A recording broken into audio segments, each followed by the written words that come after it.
You are listening to This is Oklahoma, hosted by Mike Hearn, telling stories of Oklahomans and those that have made it their home. Before we get into today's episode, I want to tell you a little bit about our current sponsors, the Oklahoma Hall of Fame. As you well know, if you've been following This is Oklahoma, they've been a huge part of this podcast. So this podcast is presented by the Oklahoma Hall of Fame, telling an Oklahoma story through its people since 1927. For more information on the Hall of Fame, go to www.oklahomahof.com and follow them on Instagram for daily updates at OklahomaHOF. Also, for the podcast, a new sponsor this year that's just come on board and super excited to announce RCB Bank. Since 1936, RCB Bank has offered progressive products and a friendly service. Come in today to find out more about their loan promotion on new, used, refinance cars, boats, campers, and ATVs. Visit RCB Bank to learn more. RCB Bank, that's my bank. With approved credit, restrictions apply. Now, let's get into today's episode. What's up, guys? Welcome back to another episode of This is Oklahoma. Mike Hearn here, your host, back with another episode down at the Bedford studio with... I have two people with me today. It doesn't happen very often. Colton Craig is our guest. He is a golf course architect, graduate of OSU. Go Pokes. We're going to talk about some cool golf stuff. If you're not a golfer, you probably don't really want to listen to this one, but I am a golfer and I love golf, so we're going to talk about it. And then my co-host and / guest is Tyler Davis, who I've forgotten your title and you just told me 5 seconds ago. I'm Director of Stewardship and Development for the Episcopal Diocese of Oklahoma. So fundraising. I cover the entire state. It's been a tough year for you then, isn't it? It definitely hasn't been enjoyable like it has been in the past, but it happens. Yeah, but I mean, main reason we're getting together today, obviously the golf tournament that we're all playing in that you've put on, and where the golf tournament is at. Colton helped do some work out there, so we're going to dive into that. But Colton, thanks for coming down. Excited to obviously learn more about you and your love for architectural golf and stuff like that. I guess, where does your golf journey start? Well, yeah, first I'll start with just thanking you guys for inviting me on. I'll try to make this interesting. We'll see. But, it helps. The accent helps. Our golf episodes have been some of our most downloaded episodes. Okay. So, pressure's on then. Pressure's on. But, yeah, and, thank you, Tyler. Yeah, of course. You obviously, your job is much more... important to the world, has much more purpose. So it's great to be here. And how my kind of journey began, I if you want to call it that, I grew up in Tulsa and had a normal upbringing and played sports and golf. Golf was the one sport that I had to play. According to my dad, because he had an embarrassing experience at a corporate event, when in his mid-20s, and so he kind of wanted me to know the game just for business reasons. Yeah. So for the same reason you picked up the game. Sure. And but I never really got into it competitively.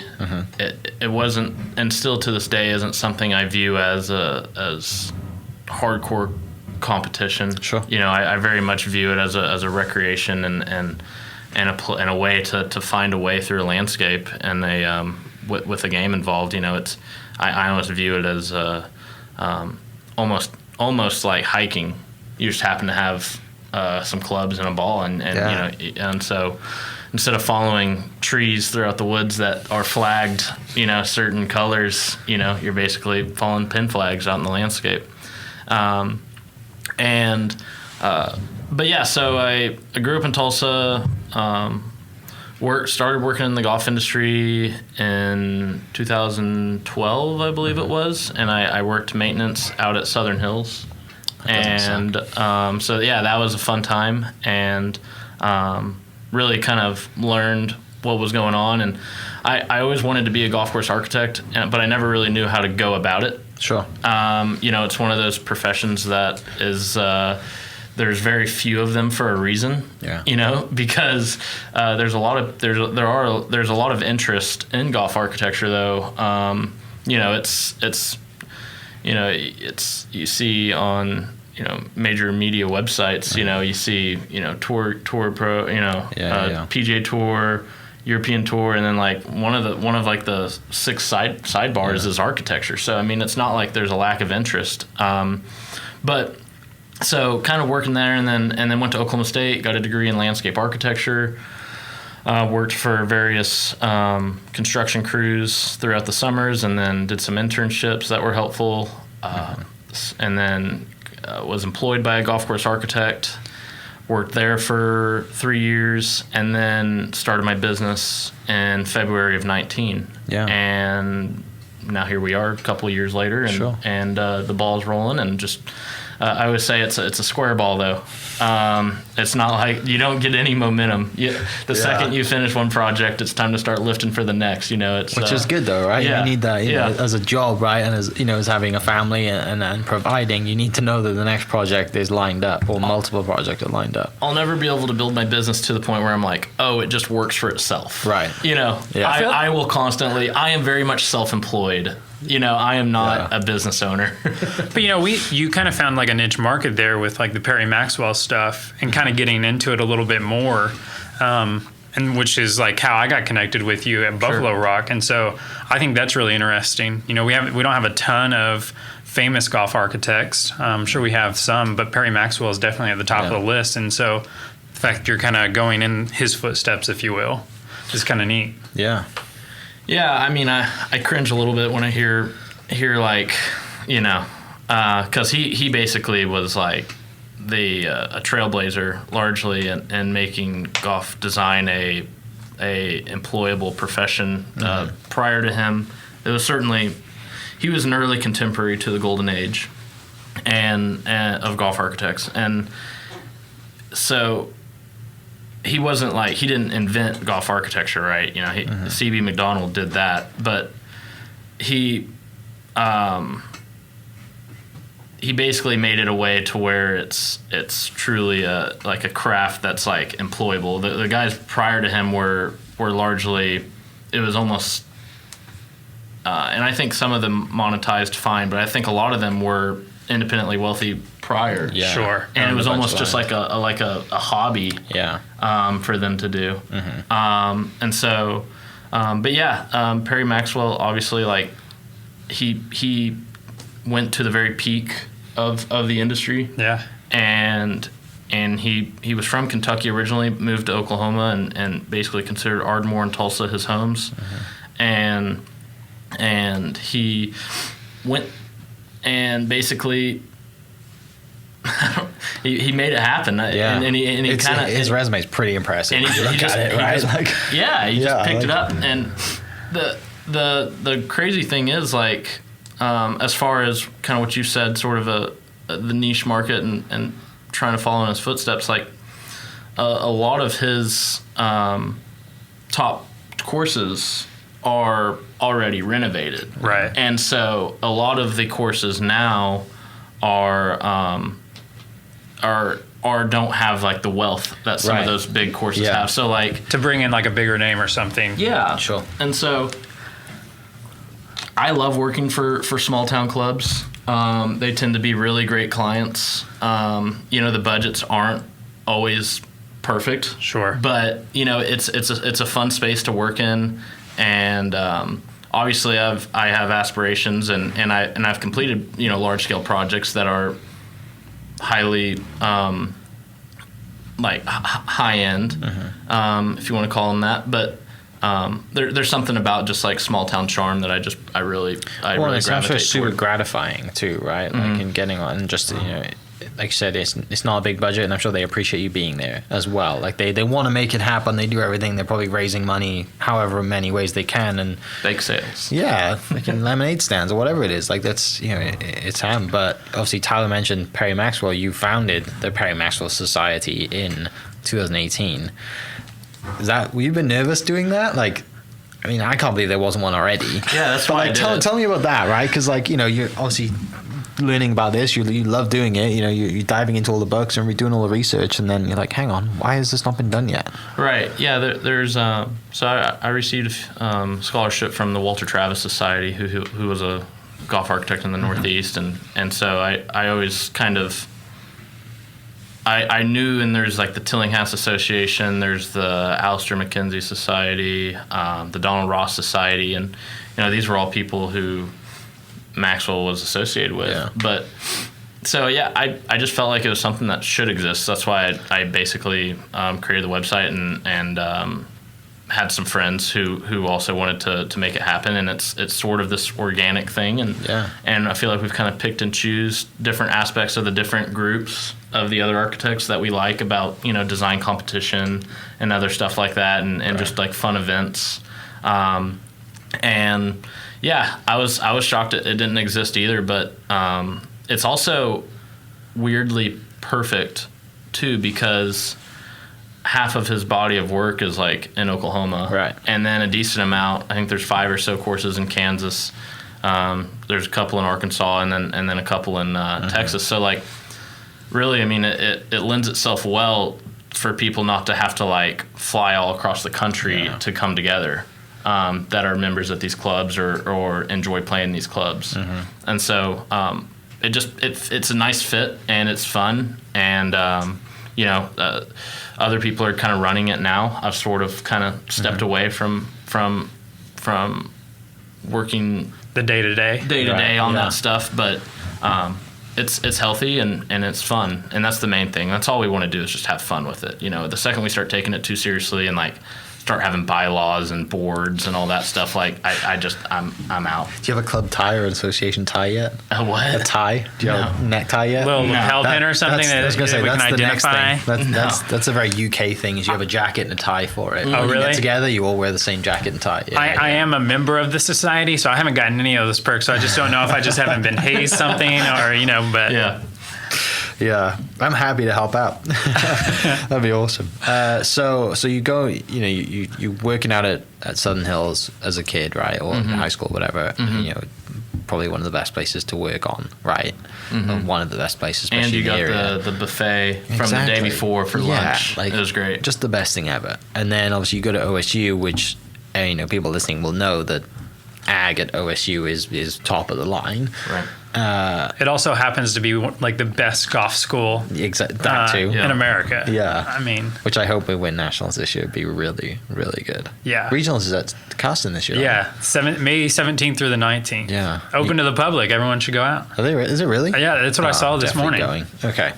And I mean, we have two Oklahoma golfers playing the Walker Cup this week, or when you're listening to this, it'll be last weekend. The UK is going to get destroyed this week. And not because they're not good at golf, it's because they haven't played golf all summer, because they've been in lockdown and the golf courses have been closed. So they've been hitting into a net in their backyard. Yeah, it's not the same. They're going to get obliterated. That's Seminole. Yeah, one of the hardest golf courses in the world. So you go to OSU, and obviously the dream is to be a golf course architect. Tell me about who are you reaching out to at that point? Obviously trying to get your foot in the door. How is that process for somebody listening now that can do the same thing or not do the same thing? I mean, what lessons did you learn, and how did you reach out to get your internships, stuff like that? Yeah, and like you touched on, Oklahoma State probably couldn't have been a better school to go to, and for those reasons, the turf program, they develop the best Bermuda grasses in the world, and then they have it's basically the Alabama of college golf. Yeah, and so they're dominant, and Austin Eckroat, like you said, is in the Walker Cup this week, and me and him actually interviewed on a job together where he was going to come in as a player consultant at a course he grew up on. Unfortunately, didn't get the job, but those connections have been, it's just been a great group, and we're actually doing a drainage project currently at the Turf Research Center. For Oklahoma State. So definitely, and I'm actually going out there tomorrow. But as far as anyone who's younger, and I've had plenty of people reach out to me, and I don't know. I don't know how to become a golf course architect. My only advice to you is to just do it. Yeah. And we live in a world now with social media where the barrier to entry to most things are pretty small. Yeah. I mean, send a DM or an email. I was going to say, all it takes is really courage these days. Yeah. And then I would also encourage people, and this may be poor advice, but I encourage people to go out on their own as soon as possible. and because you're gonna be able to achieve more that way, and you'll be able to have more freedom that way. And it costs like $0 to start a website. Right. Yeah. I mean, it costs $0 to start a podcast, right? Zero. I mean, much, and we have the broadcast power here, probably that high-end radio stations used to have here locally, and so it's just straight from your iPhone. So it's everything's direct to consumer now, and so that's my advice is go travel, visit as many golf courses as you can, meet as many people as you can, join the proper associations, professional associations, work construction is a good piece of advice. Work golf course construction. And work golf course maintenance is probably good advice too. But more importantly, just get out and do it. Just get out and do it. And that's really my only advice I have. Yeah. And that's, I know that's going to sound, and there's a lot of people who kind of say, if anyone that's interested in getting into golf architecture, if you really want it, like, it's pretty obtainable. It's not. Plenty of golf courses out there. There's right? plenty. Yeah, there's like 17,000 in the United States. Like, and there's more and more development, and stuff is getting smaller and smaller, which lends itself well to more boutique. Right. Architecture firms and stuff like that. Yeah, for sure. 3-hole practice facilities in Exactly. people's backyards. Short or whatever courses. It is. Yeah. Short courses, putting courses. I love the short courses and the putting courses because it gets the kids out, right? And you're like, I don't want to go walk, or a 6-hole golf course, or whatever it is. Like, it's anything that takes people away from, golf it takes a long time to play a round of golf, right? Especially at like a public golf course. You could be out there 5 hours and it's a pain in the ass. Right. But, if you got somewhere like the Park 3 course at Hefner, right? Or just little, Right. what's the one at the first tee that they have, right? The little course they've done there. Just something that gets you out of the house. And a kid doesn't need a lot of land. Yeah. Well, there's that Mustang course. There's Pebble Creek in Mustang. It's like a little par 3 course. We talked about that. I think that's a cool thing for architects. You got to get a lot more creative with a smaller space. Sure. Yeah. There's a saying, right? It's every constraint is a creative opportunity. Yeah. And so, I totally agree. And like you said, the bringing the kids in, and they're universal though, like, because they apply to the 80-year-old. Yeah. Who doesn't necessarily want to. Who hates it when there's a bunker in the front of the green because they can't fly it. or like 18 holes will wipe a guy out like that. Yeah. And then they're also great for children, like we said. They're great for beginners. And then they're also great for the mid-20 guys who want to go out and have a couple cocktails and have a good time and settle some bets. Yeah. So they make a lot of sense. There's a reason why they're getting built, and at the rate they're being built. And there's also smaller footprint. It's just it makes a lot of sense. And I don't view it as trendy, like something that's gonna wither away. It's going to stay. It's here to stay. And McKinsey in his book wrote something about, like, I forgot what he called them, but it was he had a term for it, but it was essentially a short course. And he said they were too freakish, and so the trend faded. Yeah. But I have to say, I think he's wrong. Was it the putting course? Is it the Cradle? Right, that's it. Yeah, this will do. Yeah, and then the Cradle's the short. The Cradle's the short course, right? And then the putting course that's out at, where is that? Pinehurst. Yeah, which is like the guy's golf trip dream, isn't it? With as many golf courses they have out there. Just, you're right, creative ways. I mean, you go back to St. Andrews and they have the Himalayas with the ladies putting club that goes out there. Like, it doesn't matter what it is. It's not a new idea. Yeah. Right. Yeah. It's very, very primal. Yeah, I love it. So tell me about your internships and stuff. Like, got any stories from that? Like, where were you going? What was it like? Any oh wow moments or kind of stuff that you're like, wow, I'm actually I'm doing this now after going to school and everything else and putting in your time, and you're like, oh, I'm on a golf course. I'm seeing an impact and hearing what people think of it when you go back. Yeah, my most memorable internship was rebuilding the Oaks in Tulsa, and I basically worked 2 days a week for the maintenance crew, 2 days a week for the builder, and then 2 days a week for the architect. Yeah. And to me, that was where I felt like I grew the most, because I went into it so green. Yeah. And so that one was, That's really cool. Well, it's a holistic experience. Yeah. I mean, being able to work with all those different groups and stuff. That course is awesome, by the way. I love it. I haven't played it yet. I have friends who are members, and they're like, when you come out, we've just punched the green, so we have to wait a few weeks, and then we'll play.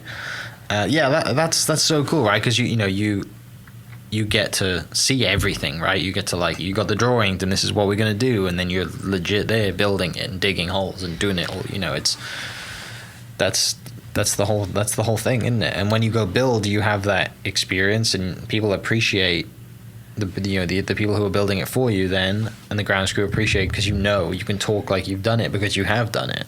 It's not like you're coming in and saying, here's the drawing, do this. Sure. Right? Whereas you're getting in there and doing it with them. Yeah, and I still to this day love to get involved in the construction process. Although I like more now than ever to put as much out to bid as possible. It just makes everyone's life easier that way. But I'm never gonna just mail in a set of plans, Right? Sure. and then show up a month later and be like, well, this doesn't look right. I like to be deeply involved in the construction process still to this day, even though I do drawings that are relatively detailed. I still like to be out there with a shovel. Was that something that you had to really learn and develop? Was the drawing, or was that something that came naturally to you as a kid? You were just used to drawing and kind of artistic and creative in that way? Yeah, I was always obsessed with building things and drawing, and then I was always obsessed with entertaining people. I would turn my bedroom into a movie theater. Yeah. And I would have a poster board up with what movie's showing at what time, and and still to this day I love having people over to my home. I like to think so. I've always been an entertainer, and I don't know. I just if I could describe myself with one word, which is kind of a weird question, but I got it once, and the only word I could come up with was I'm an entertainer. Yeah. Although it's kind of strange. I like to entertain from afar. Yeah. So I don't. Well, that's where the building comes in, right? You go build something and you step back and you see people enjoying it, walking off 18, laughing, having a great time, or screaming because you put a tree in the middle of the fairway, like Rose Creek, which has to be cut down. Right. Yeah, I would never want to be on stage, and in fact, these podcasts make me slightly uncomfortable. Yeah. But I love creating spaces that people find entertaining. Right. I went to Chicken and Pickle last weekend, and I was like, man, this needs to be a central hub for a golf property. And this needs to be almost the clubhouse. Yeah. For a public golf property. Man, I just feel like concept. It would do really well. The courtyard-like concept, So if Mayor Holt's listening, we should say 100%. Whatever you do at James Stewart, we should maybe put a chicken pickle out there. There's plenty of land out there, right? I mean, a little 9-hole short course, that'd be awesome. And it has great views of the skyline. Exactly. Yeah. I mean, I'm sure DM the Chicken and Pickle president and make it happen. Figure that out. He's probably a golfer. We can figure that out. Yeah. What was your first big project that you got out on your own?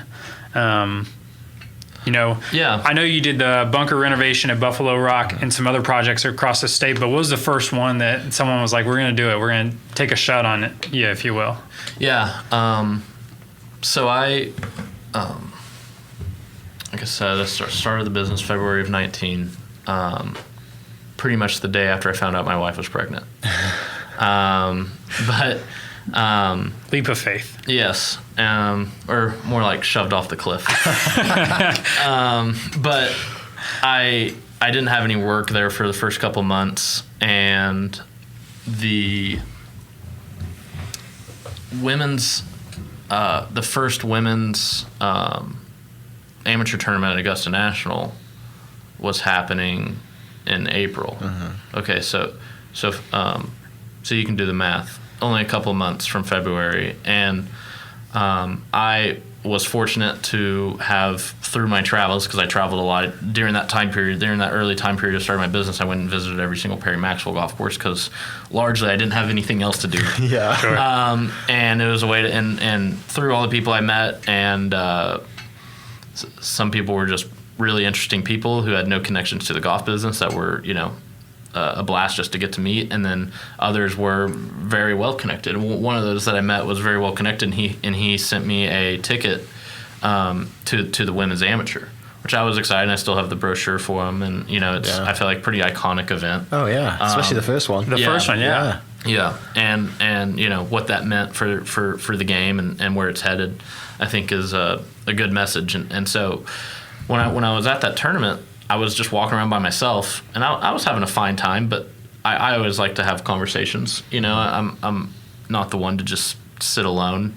So I engaged a volunteer who was on the 11th, volunteering on the 11th green, and we just kind of just cut it up for probably 15 minutes, and I exchanged business cards, and a couple months later we were building a par 3 course for him in his own backyard, and so good. And so That's awesome. that's kind of that was, and I was at one point considered quitting and getting a real job, and stop trying to Scratching the itch play in and living fantasy the dream. land. Yeah. And so that really and that kind of got the ball started. It's so awesome. And that guy's still a close friend. Yeah. And we talked to him a decent amount, and so, but that's how it started. Where was that? Where was the house? In Bernie, Texas, about 45 minutes outside of San Antonio. Okay.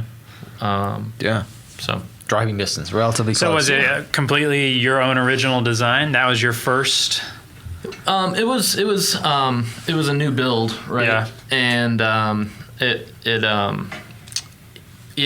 whenever you have he's a very engaged in architecture, so he had a lot of his own ideas. Sure. And I helped execute sort of his vision.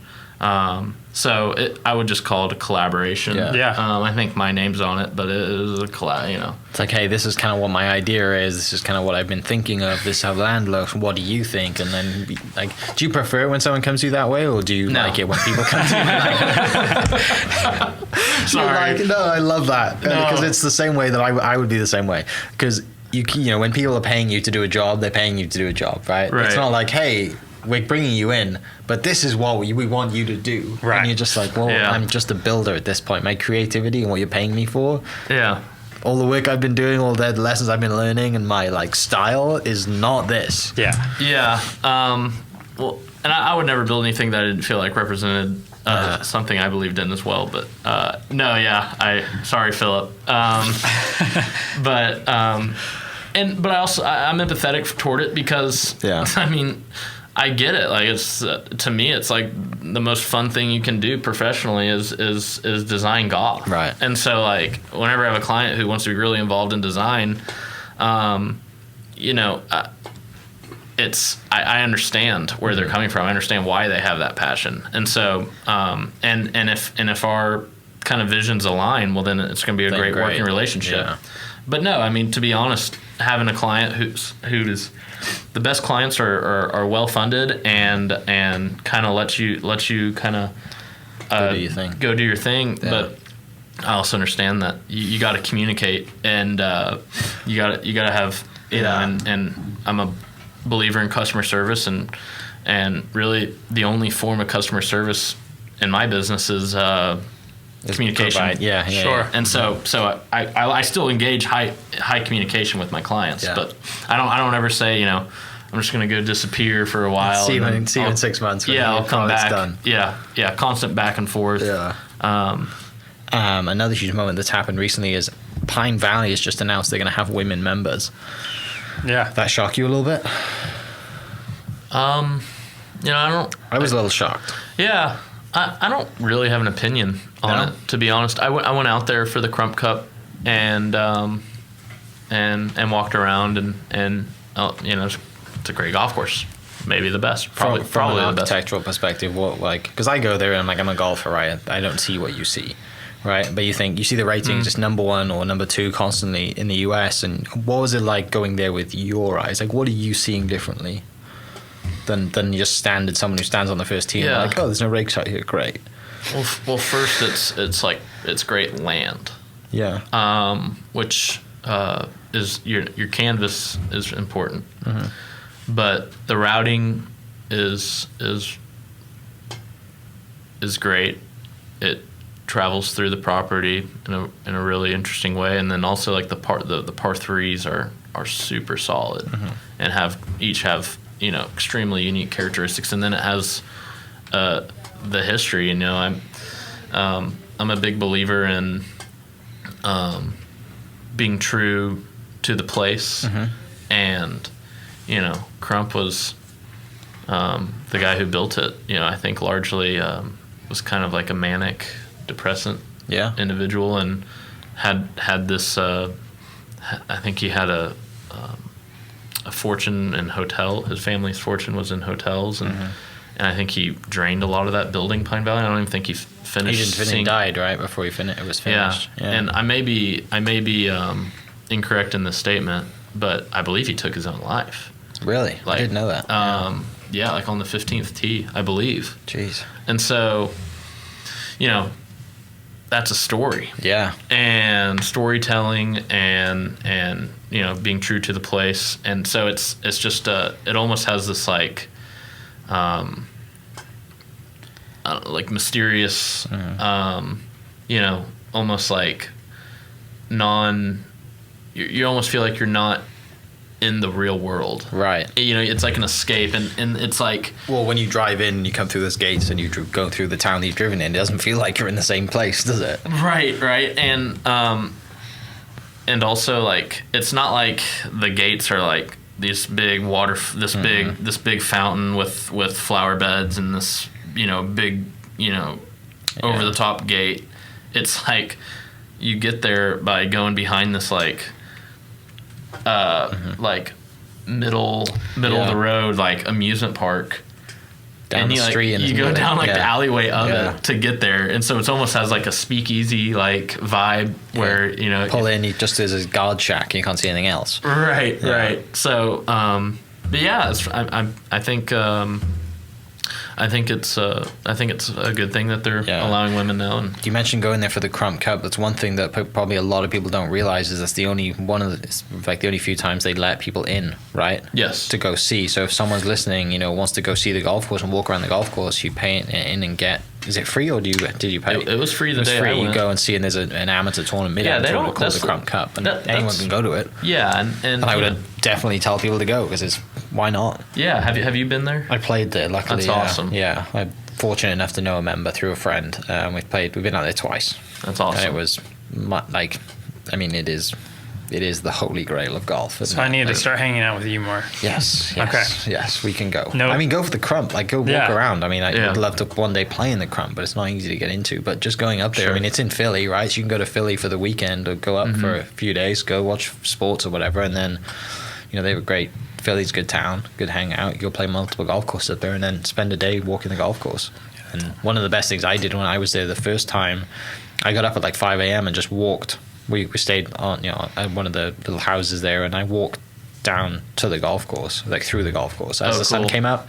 I FaceTimed my parents. I was like, my dad, my dad plays golf, but he's like, doesn't realize how cool this is. And walking down 9, and I'll show you the video when we stop recording, but walking down 9, the only footsteps out there, and I get to like 9, and obviously you got 2 greens, and it was the left green that they were using at the time.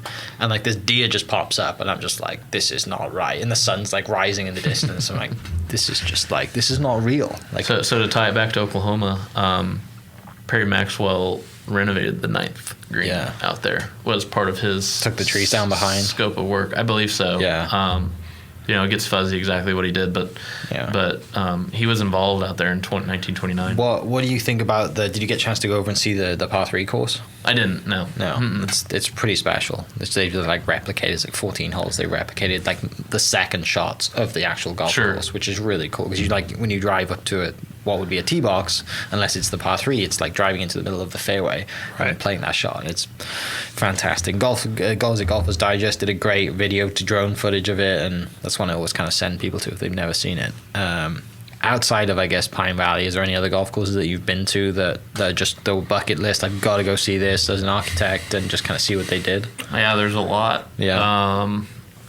There's also a lot I haven't seen that I need to go see. You know, I really want to go over to Europe and see all those good things. Do you think, what about the style, talking about Europe then, what about like, because golf architecture back home, I didn't really care about golf architecture growing up. It's not something that people talk about in the UK. Whereas out here, you go to a golf course and they're talking about Fazio and Perrin, like they all, you know, who's designing a golf course, right? Right. Back home, it's just like, well, this was just the land. They just kind of dug up some holes that became pot bunkers and put the tee there and they just played. Right. Is there a different style then in like UK? Americans are more egotistical. Well, right. Like there's, you know, typical American golf course is water and sand and that's it, right? But when you see the golf courses back home, you know, for me, like when you look at them or watch stuff, is it more the style back home of people who do that? Do they do it more naturally through the topography of the ground rather than manicuring something like link stuff, or is it? I mean, that's one thing that I was like, I mean, they're totally different for me when I look at it, but I don't know anything about no doubt. fashion. I mean, it's... it seems easier to be an architect in the UK than just to be one in the States. Well, they're more minimalistic, right? Right. It should be, yeah. Yeah, I mean, that's... a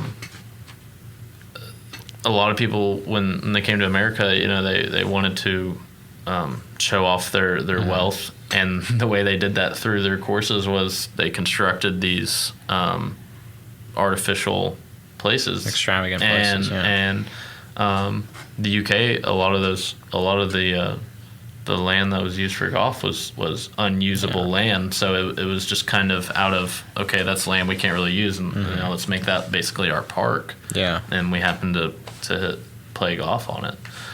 So I think it's just it's pretty clear to say that, you know, there's just more money involved here, but I don't mean that in a positive way. Like I do believe like less is more when it comes to design and really everything, to be frank.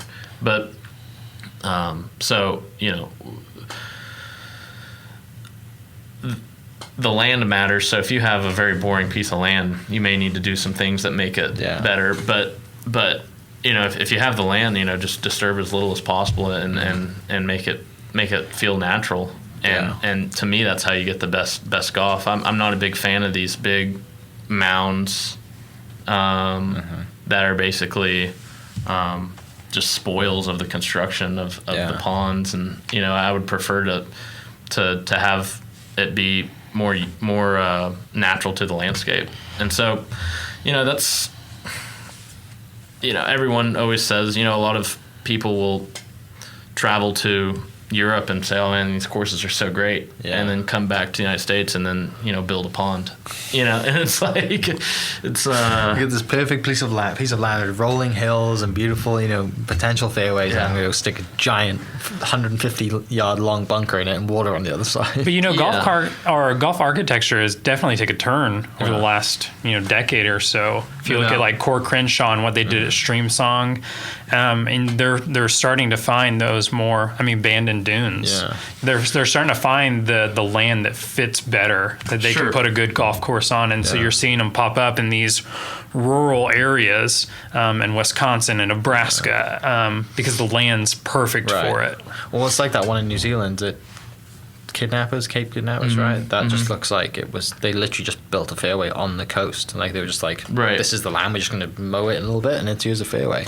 Yeah, it's a thing that's coming back, which is great. It's good for design, and you know, and if anyone who's listening is interested in or if pays attention to golf architecture knows what we're talking about right now is really elementary to like kind of where we are, because the design business is moving that way, and there are, you know, building a pond and having a big fountain in it isn't the most desired thing anymore, and you know, it's just I like to see movement, and water sits on a single plane. And so I like to see movement in the topography. I like to see movement in the grass heights. So I like native grasses. I like seeing the wind blow them. So you're getting, I don't know, just I want the course to almost feel alive. Yeah.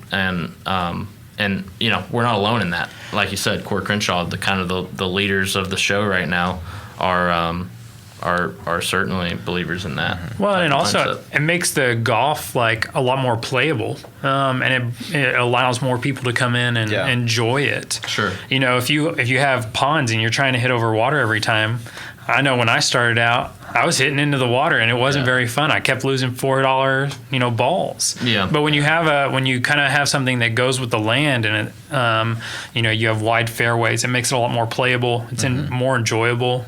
No doubt. Yeah. It's not very fun to just be punching out all day. Yeah. But I do think there's a place for we built a new course in Kentucky last year that is in a rural setting, but it's very much a parkland style course. And I don't think this like Neolinks look is the end all be all of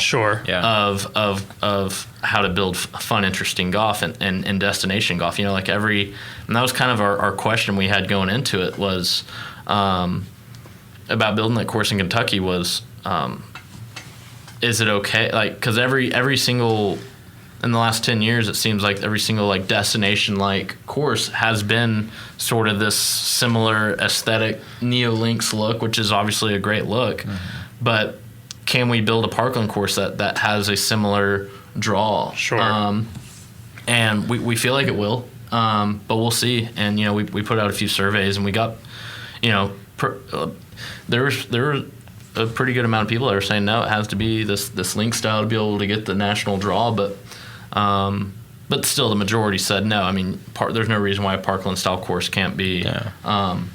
If Philly Cricket Club were in a remote location and was a destination public resort, I guarantee you people would come out and play it. Sure. And that's very much a park. So we're hopeful and we look forward to opening it. Well, links is like a buzzword in the States, isn't it? Sure. It's like, oh, it's a links course. And you're like, no, it's not. No, it's not. So for you, it has to be next to the ocean. It drives me nuts. It has to be next to the ocean, right? I mean, like it's, or at least have some characteristics. That's why I say Neolinks. Yeah. Because you're just like, there's the links course. I'm like, you've never played golf on the coast, have you? Like on a legit links golf course where it's blowing 40 and you're hitting 4 iron like 110 yards across the floor. I do miss links golf a lot. Just hitting it down the fairway and then you get down there and you're like, oh, I got a terrible bounce. I'm now in a pot bunker. You're like, oh, great. I mean, it's kind of unfair sometimes, but you learn to play it. But I guess wrapping this up and coming to the reason that we're all together today for this event that we're going to be doing in a couple of weeks, May 15th. Yeah, May 15th, Saturday, May 15th. Yeah. Obviously, the Golfers General are part of that, and you have been on the podcast and done some articles with them, right? Mm-hmm. How did that come about? Like, tell me about because Tom has been on the podcast and we had a great time talking to him, and his new book's coming out, and obviously you had dinner with him with the society when he came to Tulsa. And tell me about that relationship with you, Tom, and the Golfers Journal. How does that come about? And I mean, the publication, for people listening, they don't know what it is, and you're a golfer, it's fantastic. Yeah, it's kind of it kind of goes against the concept that millennials don't have a long attention span, but it's very much like against it's like almost like punk rock sort of. It's supported by the readers, and so that they have minimal advertisement, and so they kind of just write about whatever they want, which is fun. And so I met Tom when he came out to Southern Hills when he was visiting on his course course called America. Yes. Which is coming out, and he was visiting, just for people listening, he was visiting every U.S. Open venue in the United States, and then he was also visiting a lot of other places along the way that had fun stories to tell. So he was coming to Southern Hills, and I met him there, and we had a good conversation. We had a really deep conversation at one point later on in the night. That was not expected, but probably like golf probably and life? needed. I'm not comfortable sharing. Okay, that's totally fine. But that's good to know that he's down to do that, though. Right? Like, he's a good human being, and when you see people and they're editor or whatever, and you put him on this pedestal because he's on YouTube and he does cool things, he has a book and all this stuff, right? And you think, I hope that guy's a nice guy. Yeah, I'm glad you said that. Yeah, because you never know, right? Yeah, you never know, right? Because you might meet that person and you think, oh, this guy's just not the total opposite of who I think he is. Yeah, I think most people are probably pretty nice. So you had a great time when he came to town. Yeah, we had a good time, and then the Golfers Journal did a profile on my firm, which was great, and I think it's probably helped. That's my huge. business. It's unmeasurable, right? So you don't know, but so that was helpful. And Tom and I have stayed in contact, and in fact, I have a call with him on Monday, and see if we can collaborate on a few things. Yeah. And he's interested in architecture, and he's really well traveled, and I think he brings value. So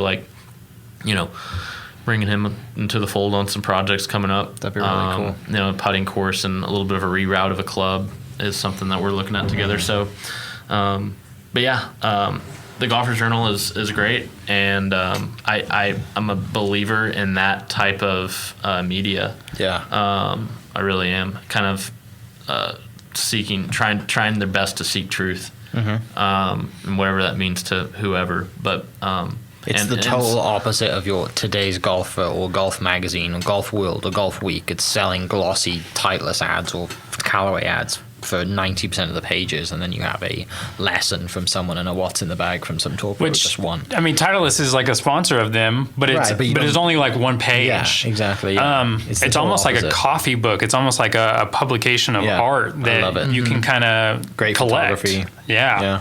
When I kind of got this job, I was like, I'm going to reach out and see if the Golfers Journal, would sponsor the golf tournament. Oh, cool. And I reached out to Mark Warman, and he was just like, yeah, I'd love to. He's like, if you pay for the shipping, I'll send you whatever magazines you want. That's awesome. They've been doing it. I guess this is our 4th time now. Yeah. So it's awesome. So to that point, then, what is, for people who don't know, who we're raising money for, what's the golf tournament for and benefit and everything like that? Yeah, so the tournament's called the Bishop's Cup. We created it about 6 years ago, and it's goes to benefit St. Crispin's Conference Center and Camp in Wewoka, Oklahoma. We have about 450 acres out there, and we have a summer camp. And then we have community organizations that utilize the space for conferences. Businesses use the space for conferences and retreats. And this was just a way for us to get people outside enjoying golf. And also supporting, a place that we all love. So we've been doing it, like I said, for 6 years now. And we kind of travel between Oklahoma City, Tulsa, and someplace in between. And I knew that Buffalo Rock kind of came on the scene, if you will, a few years ago. And I've been wanting to get out there. And I was like, we should just do it there. It's in between Oklahoma City and Tulsa. Easy to get to. And they've been a dream to work with. And it was actually Mark's idea that I kind of get in touch with Colton, because he was like, we did a feature on him. Would you just want that issue? So it's an Oklahoma tie, and they also talk about Oklahoma State, and they were just like, and I was like, I'm just gonna reach out to him. That's awesome. See if Colton wanted to do this. So. Yeah, issue 12 was good for Oklahoma. Yeah, it was. Well, we appreciate you coming down, and appreciate you taking some time out to tell some stories, and obviously the golf tournament's coming up, and I didn't know this until you walked in and you were like, oh, we're at Bedford's Camera. PhotoCon is going to be at this location, right? Yeah, PhotoCon's going to be at St. Crispin's this year. Which is such a cool tie. So for people who want to get into photography and have a huge conference and learn some stuff from that, obviously they were a huge sponsor, partner of the podcast, and this is where we record, so that's a huge plus. But yeah, Colton, thanks for coming down. Tyler, thanks for putting this together. Excited to play in the golf tournament. And then for everyone listening, I'll put everything you need to know in the description down below. That's everyone's social contacts and websites, and if you have a question, reach out. So thanks for listening. We'll catch you next episode. Cheers. This podcast is presented by the Oklahoma Hall of Fame, telling Oklahoma's story through its people since 1927. For more information on the Hall of Fame, go to www.oklahomahof.com and follow them on Instagram for daily updates at OklahomaHOF. Also, huge shout out to RCB Bank for jumping on board to be a sponsor. RCB Bank's loan promotion is here. For a limited time, head into any of their 40 Oklahoma locations to get as low as 1.79 APR on your next car, boat, camper, or ATV. Apply online at rcbbank.com. RCB Bank, that's my bank. Rate and finance with approved credit. Restrictions apply. Member FDIC. Huge shout out to my sponsors. Thank you for listening. We'll catch you next episode. Cheers. Thank you for listening. We are inspired by those around us and hope that you are too. Make sure you subscribe to this podcast on your favorite podcast platform and leave us a review so we can keep telling your stories. For more great Oklahoma content, follow This Is Oklahoma on Facebook and Instagram.